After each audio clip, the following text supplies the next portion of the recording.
Hey everybody, this is Rydo and we're back to LEGO DC Supervillains. Let's continue. For once, I didn't actually take a long break in between episodes, so let's move through these last 3 DLC levels. And then it's going to be, I guess, just a hectic get the red brick path through all the free play versions of the levels. And then we'll do the open world stuff, and then we'll end up doing free play properly after that point. Like inherently, I'm here. Brand new superhero at your service. Now that Shazam is not a new hero. I guess maybe this is just Shazam the movie. Billy Bat's secret identity. And I guess in the movie, he was new. Like forever. That's because I lost my mom when I was five. And that's What a bummer. I wound up with these guys. What a bummer way to start a kid's story. Pretty awesome.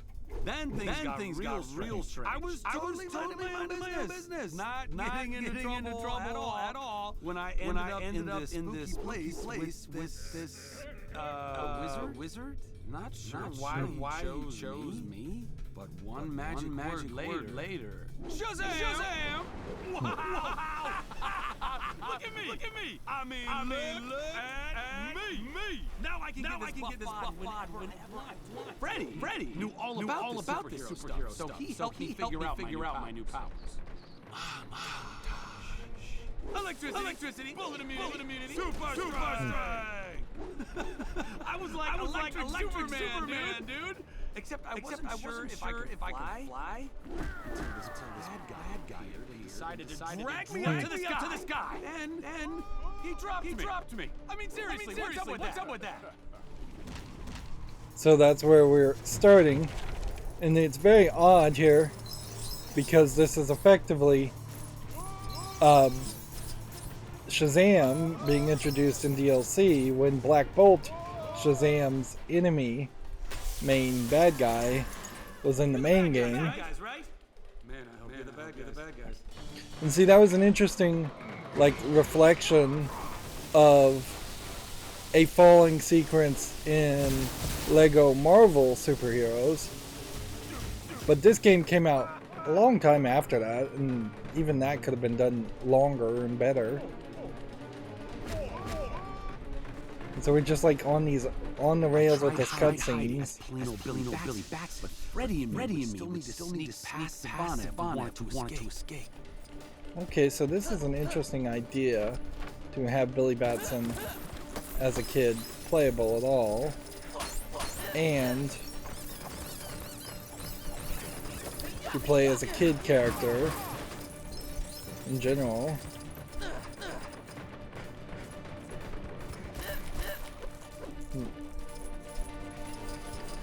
A kid non-superhero character, although in all fairness I guess he is technically a superhero even if he has to transform. And as of this recording, Shazam 2 and Black Bolt as a movie have come out, and Black Bolt as a movie really has no connection whatsoever to Shazam, and even though it totally should have, and almost certainly is not going to play any role whatsoever in the new DC reboot of movies. Alright, so now I can throw a ball.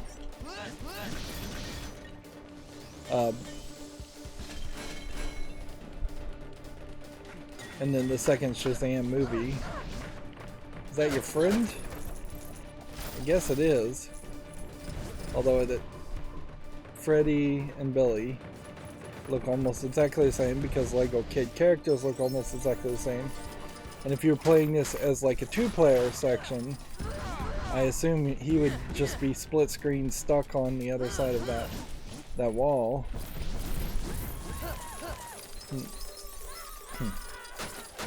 So you can see a decent amount of LEGO stuff that there would be real world like LEGO Christmas presents and Lego Christmas type decorations. I have no idea who this bad guy is as a character.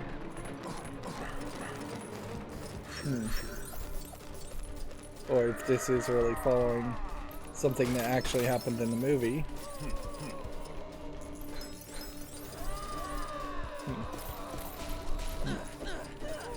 Here you have people running around screaming, which is something that would happen quite a bit in Lego Marvel superheroes in Manhattan in the open world section. But we haven't actually seen that happen anywhere else in this game. So I'm supposed to throw this.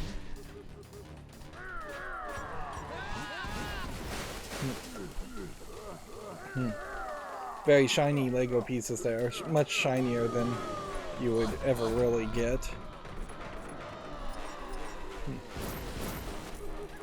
Need somebody that could target something, so that's probably Freddy. And here you can see actual Lego sets on display, which I'm not sure I've ever seen that in a Lego game before. So you're kind of getting metatextual. If these are actual Lego sets on display as far as the boxes, then these Legos on display as far as Lego objects have to be built with very, very large Legos to keep the scale connected, which I suspect I can't jump up there and reach that. I suspect that's not really what they would want to do. Alright. So he has like a flashlight or something. I have no idea what I'm supposed to be doing then. Like, we need somebody that would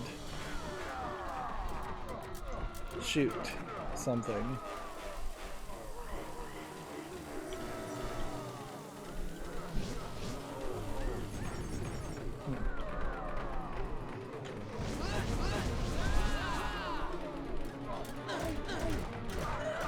Are we supposed to just punch this guy? I guess we are. Bonnet didn't appreciate our methods of trying to get past him. We'd have to be a little more careful going forward. The second Shazam movie, I don't think was as well received as the first one. In a lot of ways, I think Shazam as a character works somewhat well because he's... Oh, so we're just gonna get batarangs on the counter off the floor to get a new ability. That's crazy. That working batarangs would just be available for sale at a toy store. And we have just more DC only Lego box art. I've long since said, though, it would be nice if these Lego games had direct connections to... let's see, can we go into a camp photo mode? There. Let's see. Is there a way to get something behind that's... Guess we have to come over here and to do this.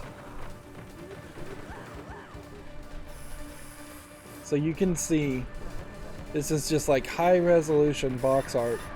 It seems to show the like impressions and reflections of the cardboard under the printed imagery. So they scanned it perhaps under less than ideal situations or used an actual scanner when they probably should have taken a photo. It's fairly high resolution. It's a little bit blurry. You don't have to get like super good at the resolution. From this distance, it's recognizable and looks good. It's not until you get like to this point you start to see a little bit of blurriness. But inevitably, the reason why you don't see something like this in Lego games is because these sets, assuming they even existed in the first place, as part of the Justice League DC set, and series is definitely not available now. Like, so any kid potentially seeing that would be fairly upset for the fact that they couldn't get specific sets. And man, I just cannot find an angle here which I can, like, the camera is being controlled by the game's camera, so I'd have to basically squeeze something like this. So here you have an Aquaman set, and here you have some more DC Aquaman sets. Like, ideally you would want actual instructions in these games, an actual, like, design. Am I supposed to hit that? I guess I am. You'd actually want to be able to pick and place Lego pieces and make the game actually feel Lego-like. With Freddy in danger. I had no choice but to say the magic and take Savannah down. Yep, and we're back to just lightning tap-X fights, which I guess are quicker than just giving him 6 hearts and having us punch him a bunch.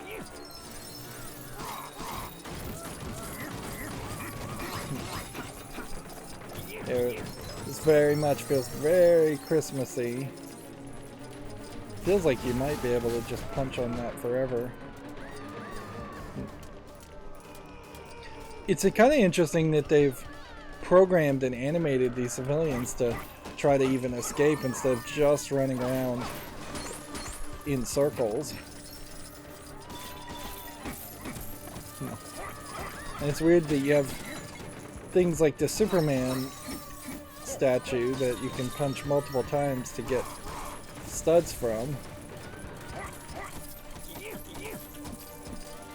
Yeah, it's almost, it definitely feels like this is a level designed by yet another completely different team with just a complete lack of communication as to, hey, if you punch things multiple times, should they give you studs, or should you get studs only the first time you punch something, and then every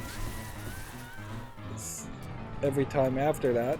And then you have like this piano gimmick here that is in DLC for really no good reason. Why is that not in the main game and used 2 or 3 times? I guess we had something somewhat similar in the main game, but in the post-credits part of the main game. If anything, it just once again feels like this game was really unfinished, and it feels like half of a game. Inevitably, I think that is TT Games' entire desire, though, is to sell kids a half game at a high premium with DLC.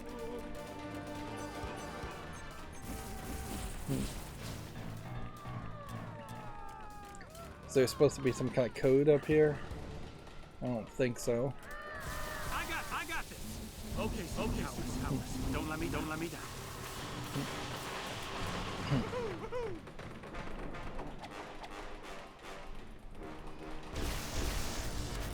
He really just came out of nowhere there.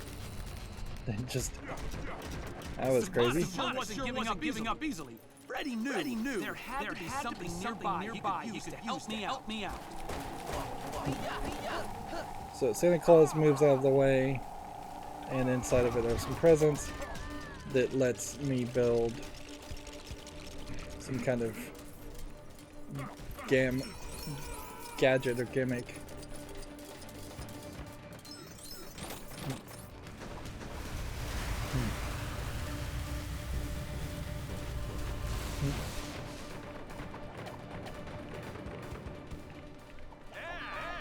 When you have these characters doing these little animated Not gonna lie. cycles Savannah was pretty intense. and Scary magic. cheap repetitive animations. Retreat. So I could It makes less sense for you to have voice acting.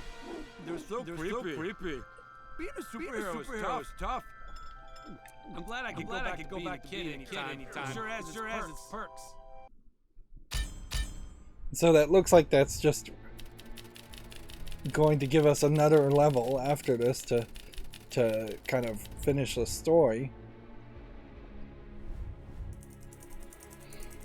There obviously is room here, since the game is supposed to be playing as the DC supervillains, which noticeably we haven't played as a supervillain in a story level in probably about 9 levels now.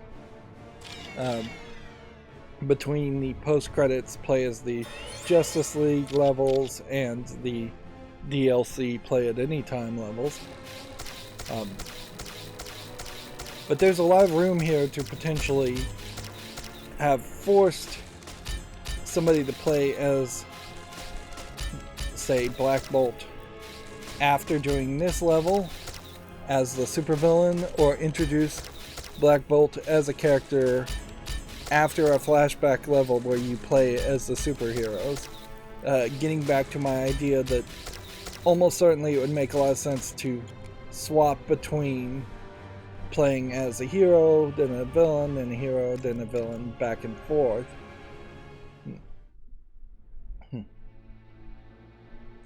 And you could better integrate that idea, certainly by having Black Bolt show up and then having to fight him. And once you defeat him, you then unlock that character. So now we've once again just spawned in Smallville. That seems to be one of their decisions. And here we have Artemis, a Young Justice Green Arrow character, and Mark, who I assume is a Aquaman villain. So, yeah. Next we have Savannah Showdown. So, Black Bolt.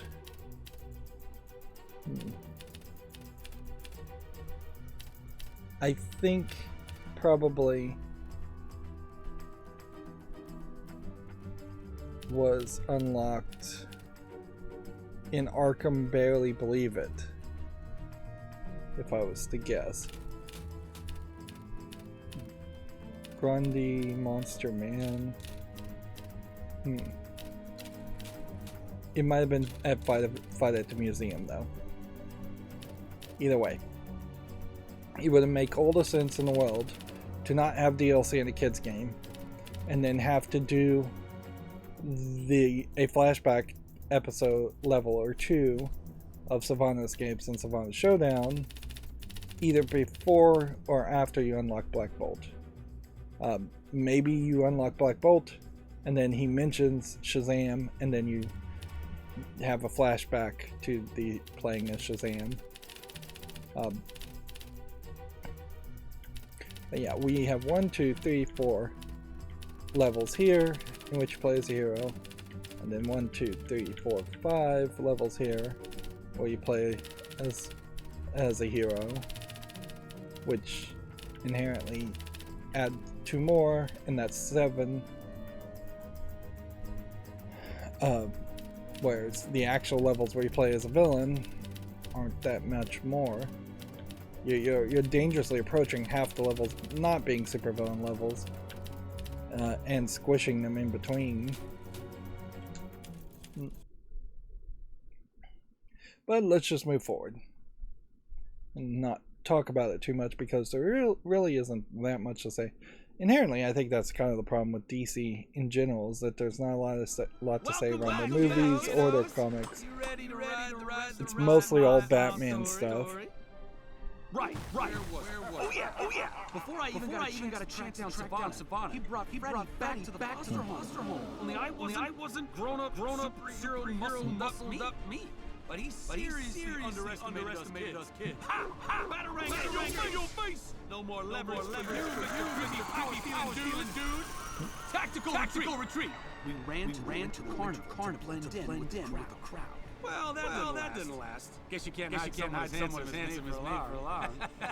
The Doc and his creepy monster found us and sent everyone else running. Savannah had us all cornered. Plans A, B, C, D, E, F, and G were out. So I had to give away my powers to save the others. Unless... Whoosh, shosai! Oh man, didn't expect that one. That's right. Dr. Guy had to go up against all six of us.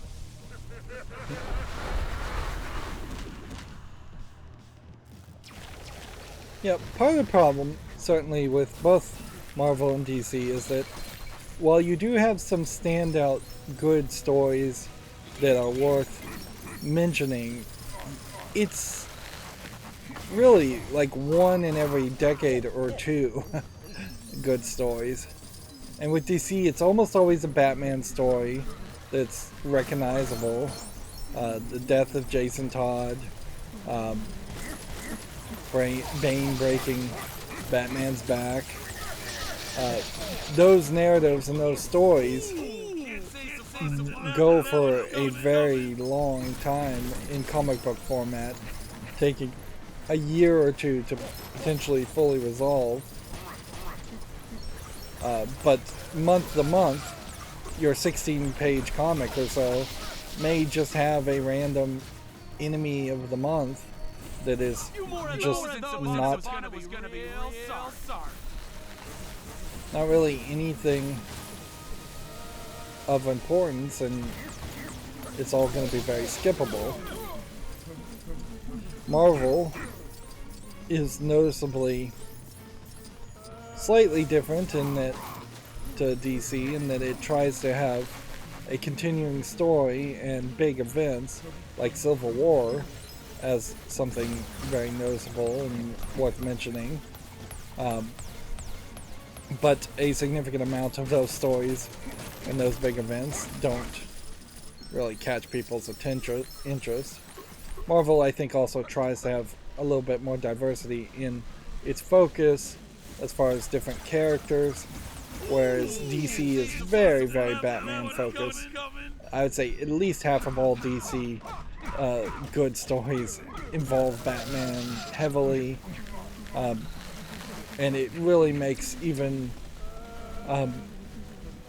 like Superman and the Flash and Wonder Woman second-class citizens to the Batman stories.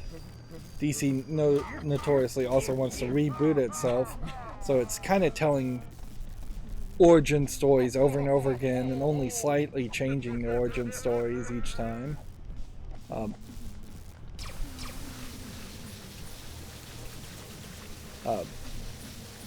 DC tries to be a little bit more mature, where I think Marvel tries to be a little bit more younger age, but only by a little bit.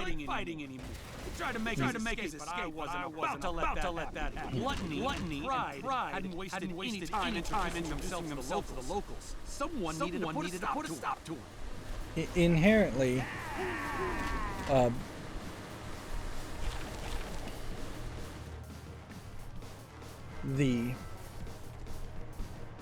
the problem isn't really that the editorial at Marvel or DC is particularly better. The problem is the monthly release schedule, and that the fact that writers in general don't write like that.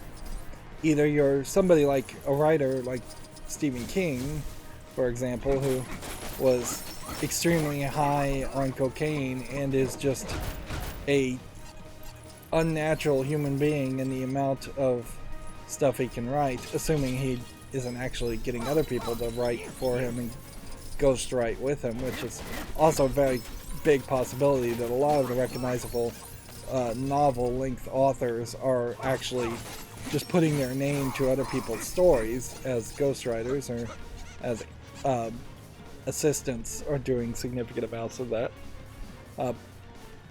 But even when you're talking someone like Stephen King, he's writing usually a good book in his heyday, only one per couple years, or at best one per year. He's not trying to write a great, amazing story in 16 pages every month. And then spending a lot of resources, you have to admit, having those elements animated and inked by usually 2 or 3 other people at minimum, if not 4 or 5, once you get an inker, a letterer, and a colorist all involved.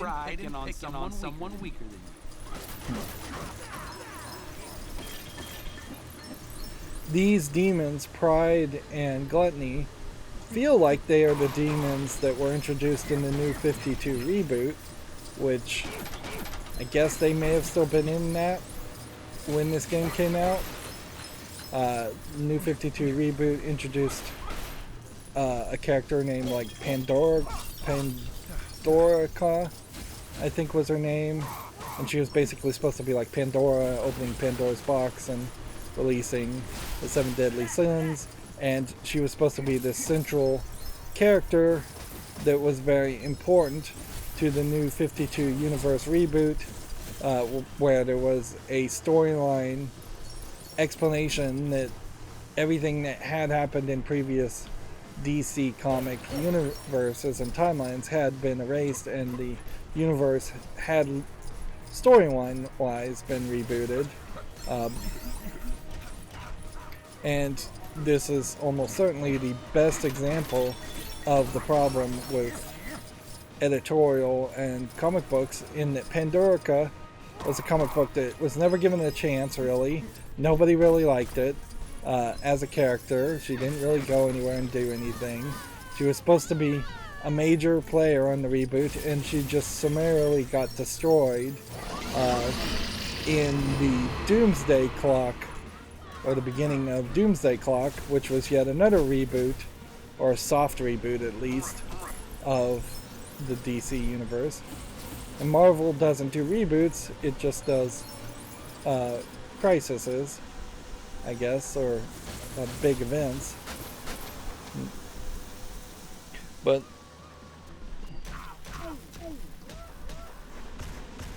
some of the things Marvel has done, like some of the things Marvel have done are notoriously way worse received than what DC has done. People don't like that DC really is rebooted over and over again, but people really, really hate that they de-aged Peter Parker and got rid of, I believe, his marriage and future child by making a deal with the devil, effectively. We had to think of some gluttony's attention. We figured the smell of the food from that truck might be just what we need. Half of these dialogues are just giving us explanations as far as what we need to do, because it's so easy to be lost or confused in this big round level, which arguably this probably is a great example of where putting a camera in the middle and having a big round level might have been scaled up enough to make sense. Also getting the point here where there's just really no Lego in the screen right now, except for that balloon. Like, this fence isn't Lego, this tree isn't Lego, the lights aren't Lego.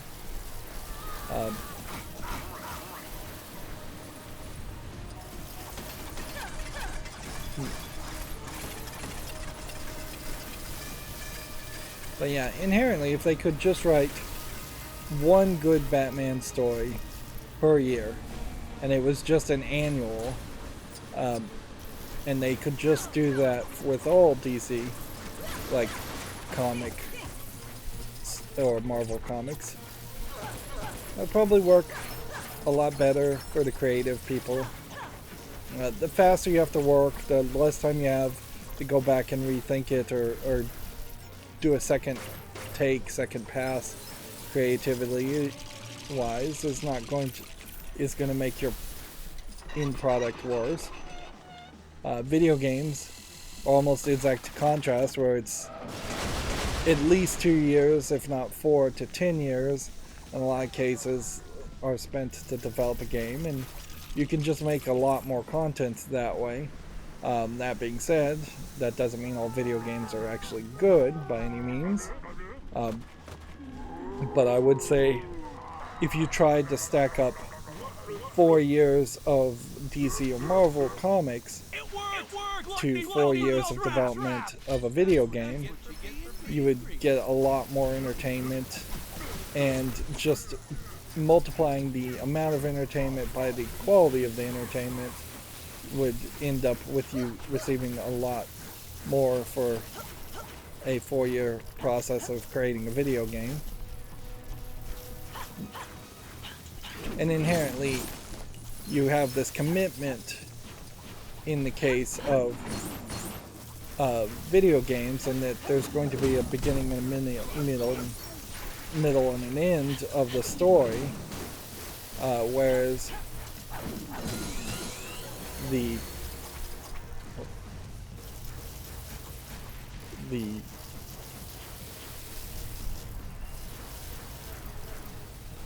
comic books don't consistently have a beginning and a middle and an end over the course of 4 years, because one writer tries something and then he gets replaced or fired, and then you've got another writer trying something different.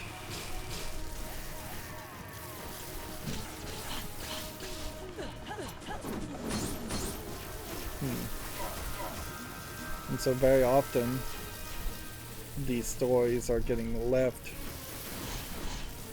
with no ending or a very quick wrap up, and very often you get just a rushed ending or an abandonment.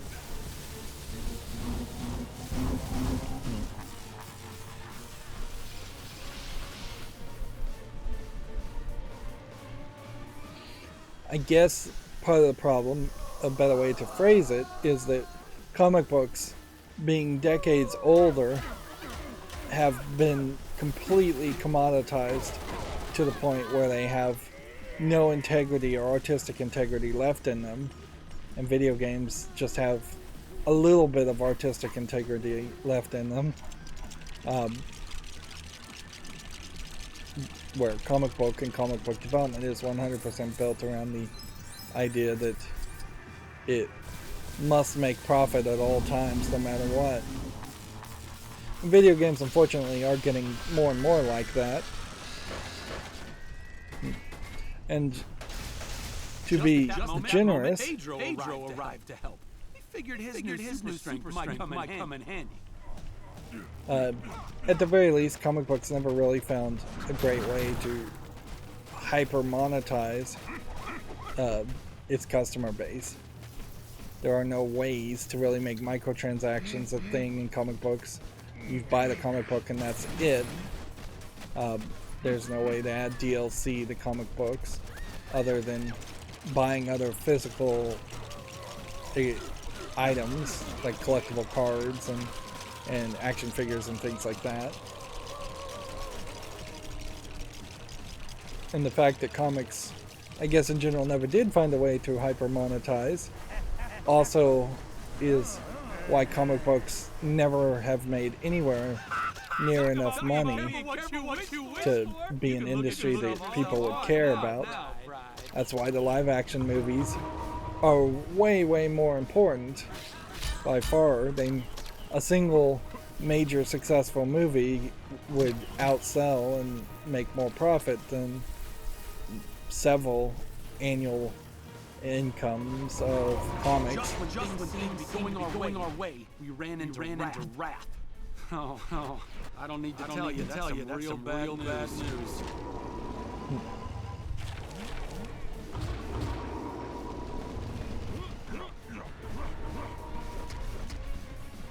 What probably should have happened, I guess we're just fighting wrath here,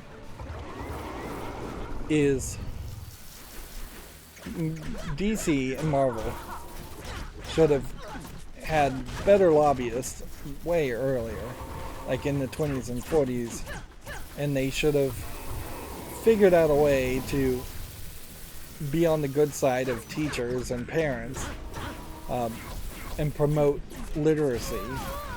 And generally, scholastic books, which in the United States is pretty much the monopoly of places that sells books in schools,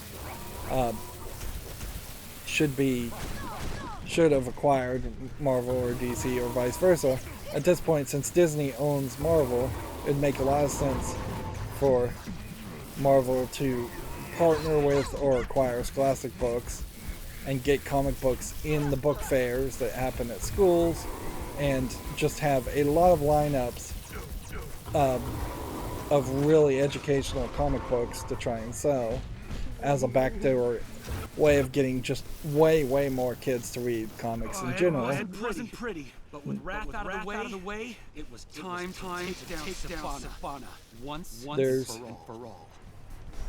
Like that really is what they should have done, is just backdoored their way and put a lot of money in their heyday when they were most successful into getting to be as beloved as, say, something like the Pokemon series is. Like, the Pokemon series is probably a great comparison as far as a video game series. Pokemon games, not particularly good. The cross-promotional Pokemon manga and anime, good enough, certainly, kid-friendly, but not great art. But there's just that huge difference there, in which you have a generation of parents who grew up playing Pokemon who definitely want their kids to play Pokemon, whereas you could easily have had two generations almost of people who grew up reading comics, and very few of them want their kids to read comics because there are just no early reading kids comics out there, ages 0 to 3 and such. With some kind of deal where Marvel and DC worked with Scholastic, they would have to pay the ultimate price, which is to create a lot more kid-friendly comic stories, and just constantly be creating more kid stories.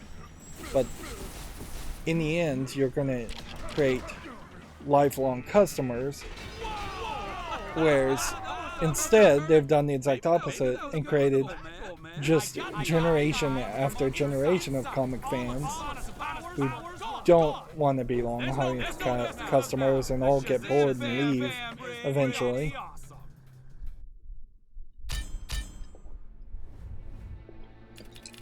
Sorry if I'm talking over the guy, but what he's saying is also not really that important.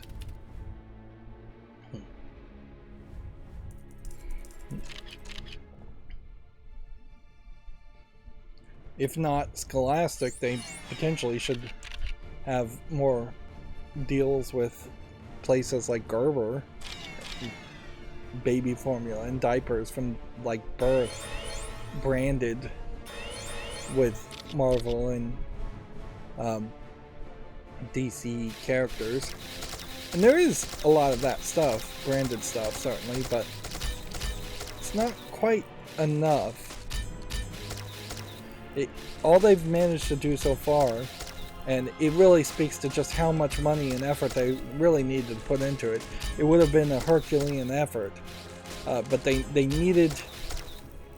So far, they've only managed people to get recognizable around the major characters, so people know what those main characters look like. They haven't gotten any further than that. That was a massive amount of characters to unlock.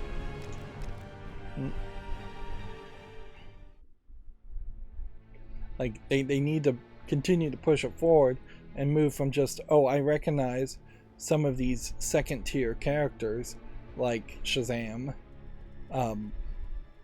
to I have positive feelings towards these characters like Shazam. Here we're playing as King Nervous and Black Manta now, back again in Smallville. So I wonder if there's something specific around Smallville that I'm supposed to do, or it's trying to push me towards doing. Or maybe it just really likes that shot, but it's not even really starting at that shot. It's more kind of starting at this shot, which is not very pretty at all. It would make a lot more sense to start this way and have the characters facing this way.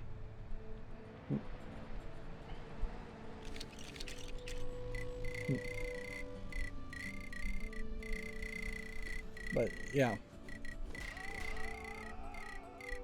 you have basically just the Justice League characters and maybe some of the Superboy being connected to Superman positive feelings. But then when you're talking like Miss Martian, most people probably wouldn't even recognize that character, let alone have any positive feeling towards it. Shazam with live action movies makes a lot more sense. Now, as far as the 7 deadly sins, do we even have all 7 of them? There's envy, gluttony, pride, and wrath, which is 4. And that seems to be it, so I don't know if half of the 7 deadly sins are missing for really a good reason. Let's think about what the other ones were. One of them would be lust, and in the kids game that would be weird, certainly. And then envy, gluttony, pride, wrath. Rage is basically the same as wrath, too. And greed is basically the same as envy or gluttony. But yeah, you could at least have 2 more of those characters. And then you have several different Shazamified of kids. And then here you have Shazam the Wizard. So that tells me that these last collection of characters is almost certainly all from this last level. So let's do that last level. Mask of the Phantasm. So it would be funny if this is actually around the Phantom as a DC character. A very unrecognizable character, I would say. Depending on which Phantom you're even talking about. Or the Question might be another character. But otherwise, I can't even begin to think what this is based on. It's got to be DLC, so it's got to be based off a movie. So, I have no idea. Starting at the Gotham Expo, I guess. And we'll figure it out as soon as they start talking, I'm sure.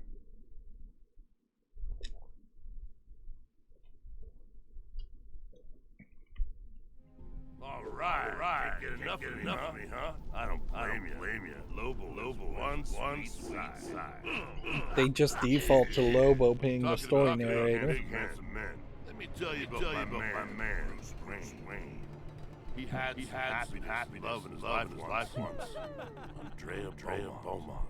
But the sun can't shine forever. She had to escape the city. Daddy chased by some of Gotham's worst, you see.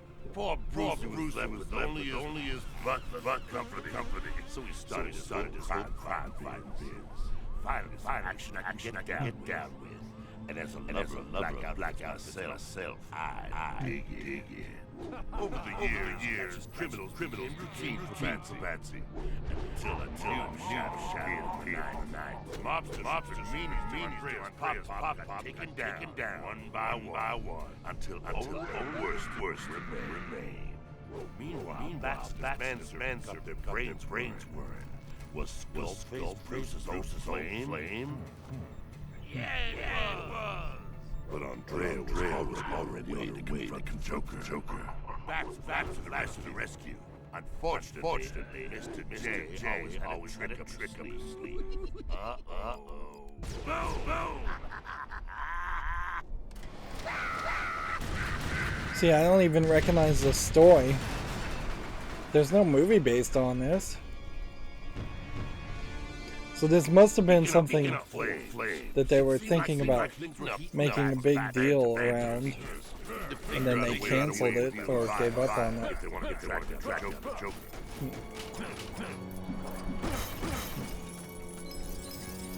Yeah, I don't even recognize a story like this having ever come out in the DC universe. That being said, in fairness, I really haven't been reading DC comics ever.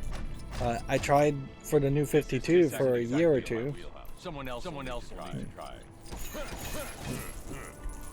So just Phantasm as a character.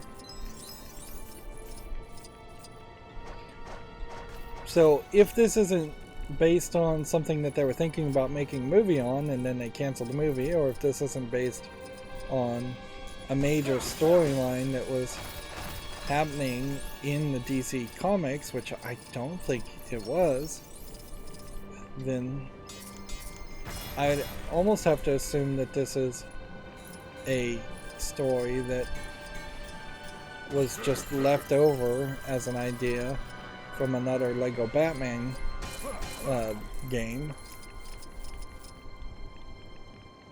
This feels somewhat reminiscent of the story that is told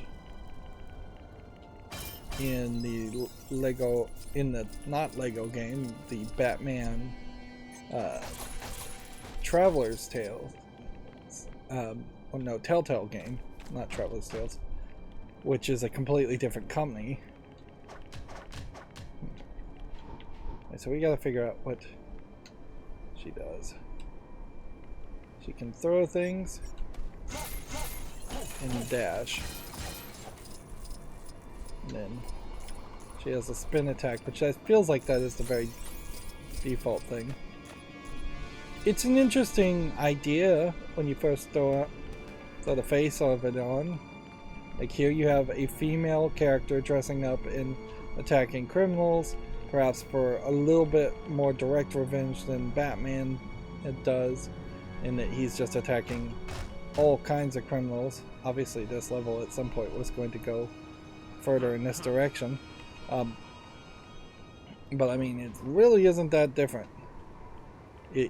So the contrast would be either this character as the Phantasm kills the criminals or Batman doesn't, although in all fairness a lot of games Batman looks like he comes close to killing criminals all the time. Or she uses guns, which would get back to the killing of criminals thought. She can go through here.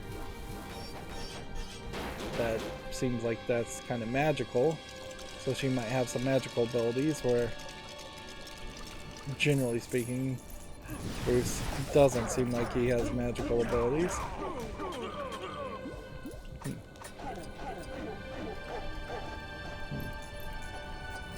How did Batman get through to this spot?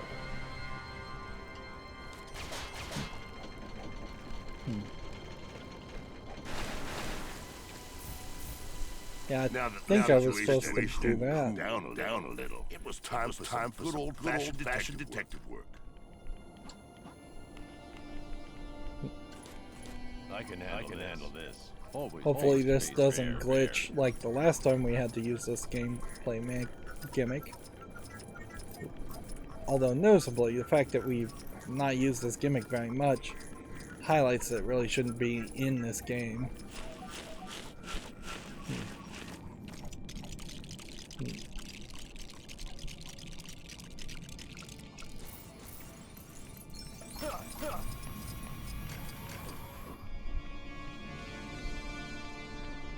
Yeah, the most recent romances I am aware of, as far as Batman, has been with like Catwoman and more recognizable like characters. Games, huh? You can see how crazy not a new character. Right at home like this. Although I think it is somewhat fair to point out that it is fairly normal to we just drop a ball. It's a pachinko machine made out of Lego, which is an interesting idea.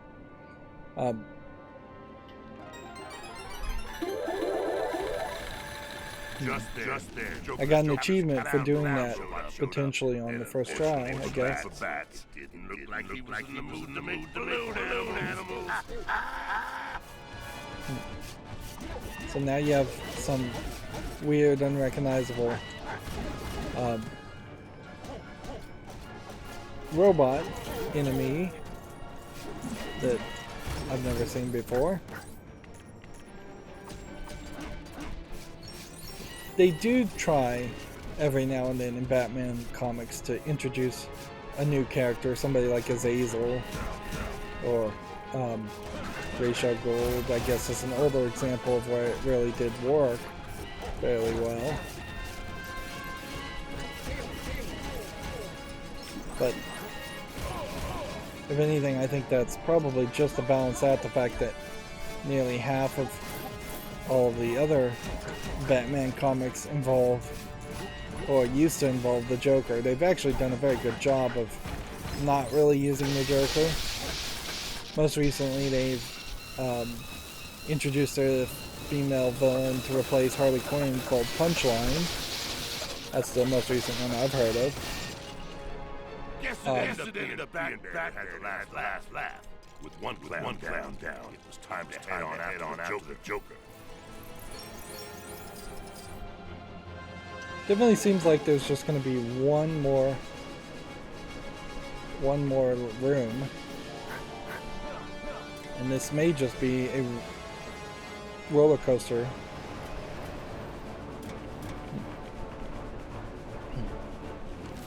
Phantasm track down the Joker. Batman the Animated Series. Just started. Okay, well the problem, if this is based off of a story in the animated series, is that the animated series is very, very old when this game was released.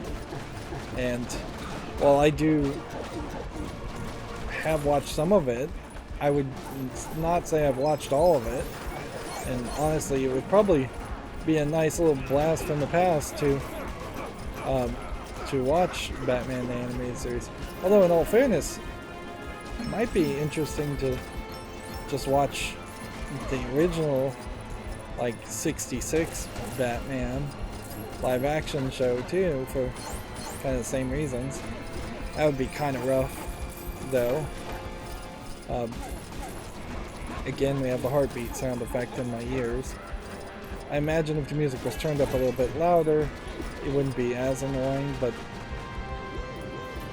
it is fairly annoying.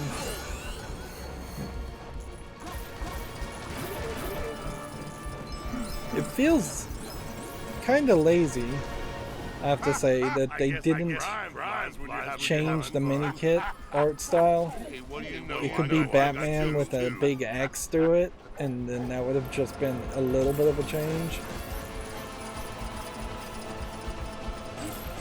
Yeah, so as far as I know, this might be just one of the very last stories in Batman the Animated Series, and that's why I don't recognize it. Batman the Animated Series in particular was kind of notorious for writing its own stories, and those stories not being stolen and put in comic books, which was probably a mistake.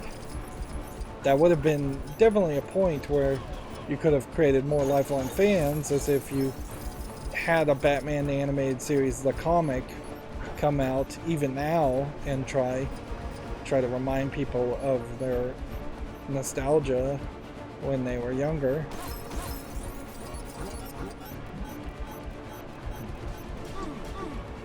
So he's throwing just Lego things at us. Lego dynamite.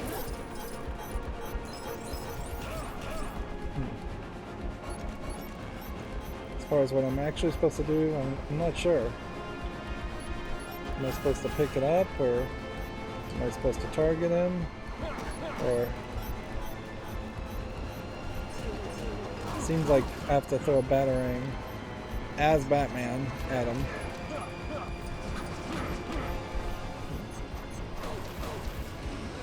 Three times.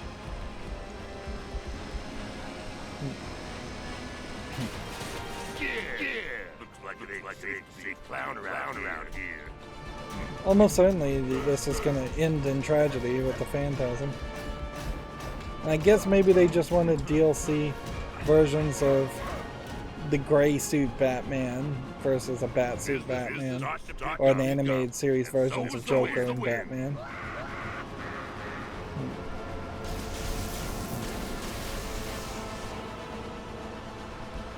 And I guess we're just supposed to tap X here, as everything is getting sucked into a vortex.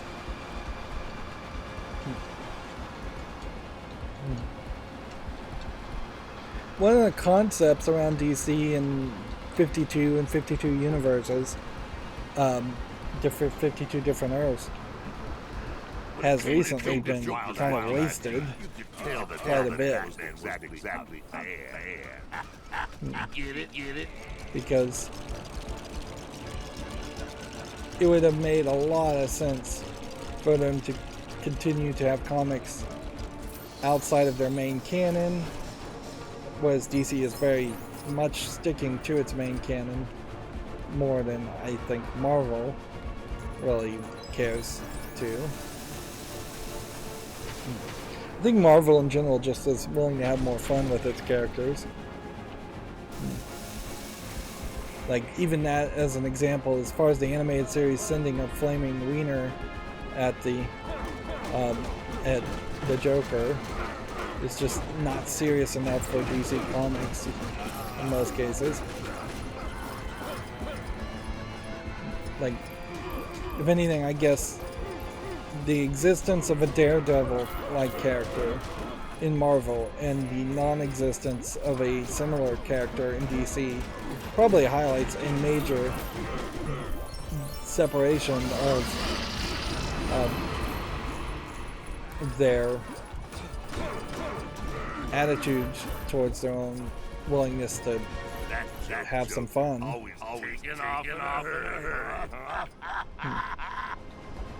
And we're collecting studs here, not a lot, but we need at least a few for the score multipliers.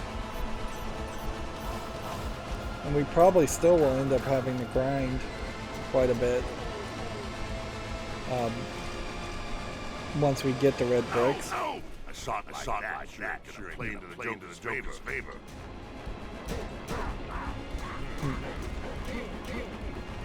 Of course, if DC was going to do something with the animated series, then they would just bring back the Joker, and they're trying to ignore the Joker in favor of other villains in Gotham. But you can potentially have your cake and eat it too if you say, in the animated series comic book, which is in an alternate universe, the Joker is around and the main bad guy most of the time, but in the main story line series, there's the Joker is missing for the most part. Or eventually they got to the point where they said there were actually 3 Jokers, and there always had been 3 Jokers, which was kind of a crazy idea and revelation, but whatever. It was an interesting twist, but it became canon, and that makes everything weird.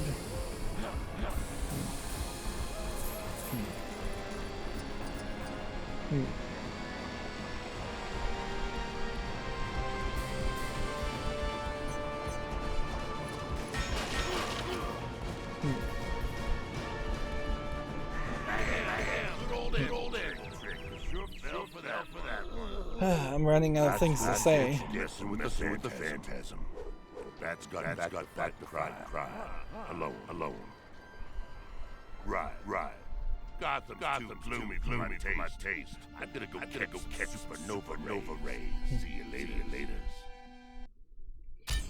2 achievements for doing that level. I assume one of them is probably for collecting a true villain. So yeah, that's a weird story to tell when it seems like it's not going to connect to anything much. Perhaps there's something more in that actual story in the animated series, where this is like the first time that Batman agrees to work with a semi-villain character, and that was supposed to integrate into a modern Batman's mentality. Or maybe the Phantasm as a character is just way more interesting than I think she is, and people actually like her.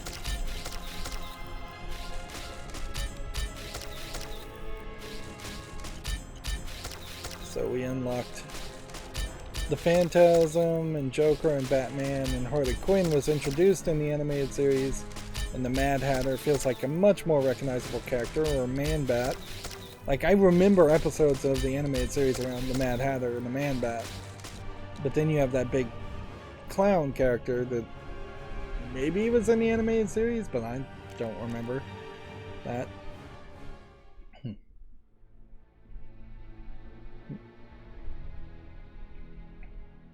We are now at a point in DC where yet another reboot and a new person is in charge.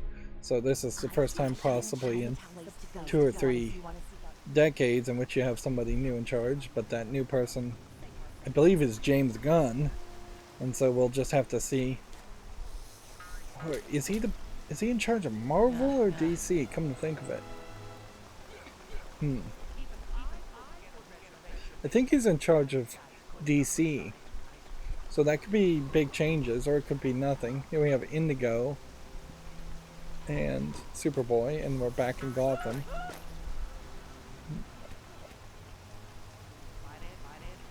So, what does Indigo do?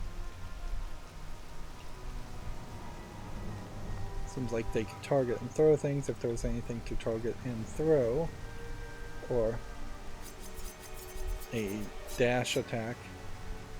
So not too much around Indigo. Let's hit the pause menu and figure out who Indigo is.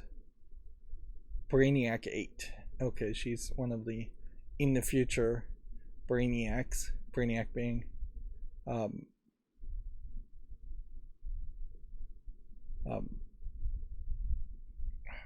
Brainiac being one of the main bad guys to the Superman, although in this case it seems like Indigo showed up in Titans and Young Justice Graduation Day #1 in 2003. So she's more of a character for the Young Justice and Teen Titans. It is kind of crazy that even in here, though, you can't ever get even a classic cover. And the covers of comic books are really more interesting than what's actually inside the comic. There's a Reddit subreddit that is just here's a bunch of scans and pictures being uploaded of some of the most recognizable, famous Marvel and DC comics, just to see the cover. And yeah, it's a shame that those aren't in the game somewhere, like in the extras or anything like this. I guess if this says go to cheat code room here, that also probably tells us that there is no other area in the map other than this cheat code room and the customize a character room here.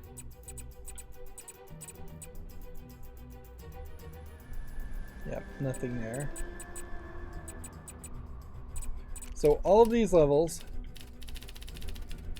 were 100% just, you have to select them from the main menu, which means a lot of people could have bought DLC here and not even played those levels. It's utterly lazy for them to not have been somewhere on the map, even if it was just floating over the ocean in a few places.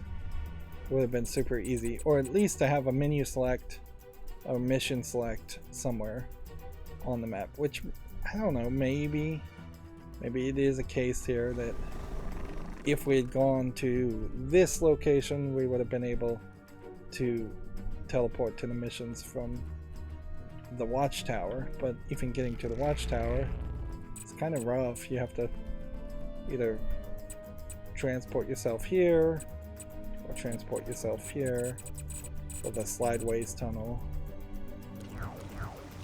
As far as characters go, you paid for the DLC characters, so those are all unlocked now without spending any in-game currency. You spend real-world currency to purchase them. And then you have a mass amount of 12 custom slots, which almost certainly is just filling in a gap here. Otherwise, it seems like there's no reason why you would have 12 custom spots. And then Lego Movie characters. And then you stop really here at Wonder Woman, with Wonder Woman having a new 52 version and a regular version. There's a lot of new 52 stuff here, so if this game was made today, they would almost certainly not focus on the new 52 or any new label, or they would focus on the brand new reboot Gods and Monsters era, I think is what James Gunn, I think it was James Gunn, said he was going to promote. That being said, what he announced almost 100% is a DC cinematic universe with very little focus or talk around what the comics themselves would do. So there's still obviously a bunch of characters that either you have to purchase, which will do all of that at the very end, or you have to unlock, which requires open world stuff. So our absolute next goal will be to find all the red bricks and get the stud multiplier. And none of it's going to be perfectly clean when we go into free play mode. A lot of these levels I've already gotten a couple of the gold bricks, or I will have already done something.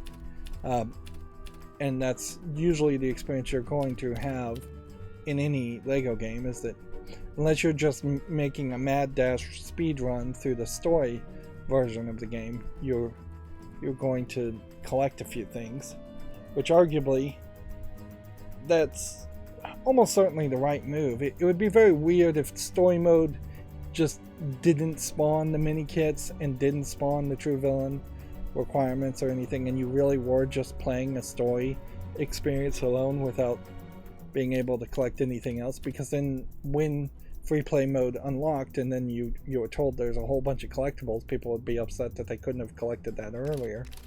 Once we get all the red bricks, we'll start to look more at the challenges and the open world stuff.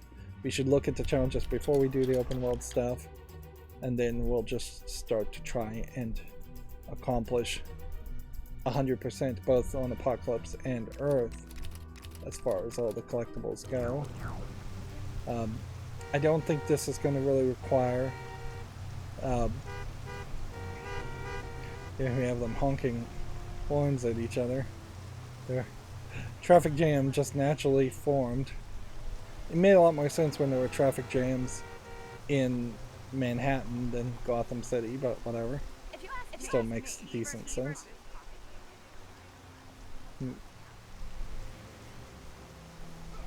Yeah, we're gonna hopefully find more fun in the open world when we start running around and doing collectibles and stuff, but I wouldn't be surprised if it isn't very much going to be more of a mad dash, playing as just a flying character.